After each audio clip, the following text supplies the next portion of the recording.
My name is Lisa Gezon. I am a cultural anthropologist and I work at the University of West Georgia. I've been here since 1996. I went to Albion in the mid-'80s. My love affair with anthropology started at Albion. My first day of class, 8 o'clock on Monday morning, freshman year, I learned what anthropology was, and I walked out of class that day with my two friends. They remember me saying, well, I know what my major is going to be.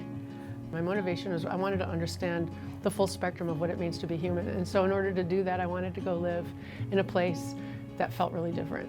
My first project was looking at conservation in Madagascar. It's got so much biodiversity. So its forests are very precious. There's a lot of animals and plants not found anywhere else in the world. What I was looking at is how does this affect the local people? How do the local people deal with outsiders coming in and telling them that they can't use their forests anymore? I wasn't doing all that myself. I was working with GIS specialists, remote sensing specialists, but then also getting down on the ground and talking to people.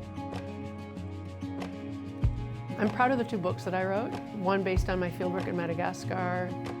One was a book on a later project that I did studying a drug plant called khat.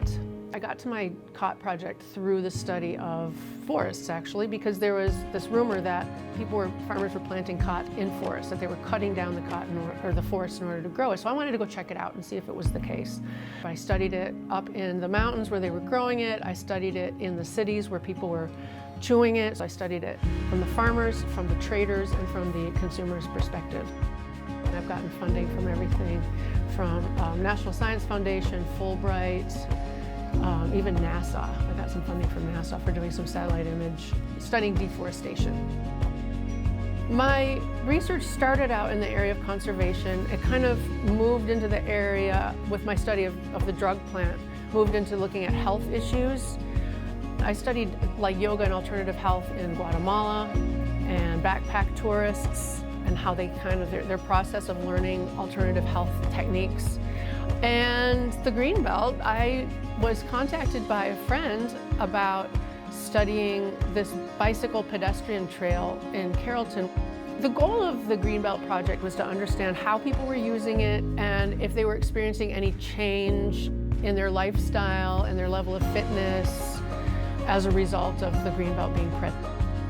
That was a really meaningful study because I like doing a project that can interface with the community and can give back to the community. I also got a lot of students involved. The main driver that keeps me going in my career is the students. I love seeing them wake up when they get new ideas. I love just participating in their lives. I like learning from them as much as teaching them. I love the research, I love the writing, and I love the teaching. And so it all comes together really well in a job as a professor.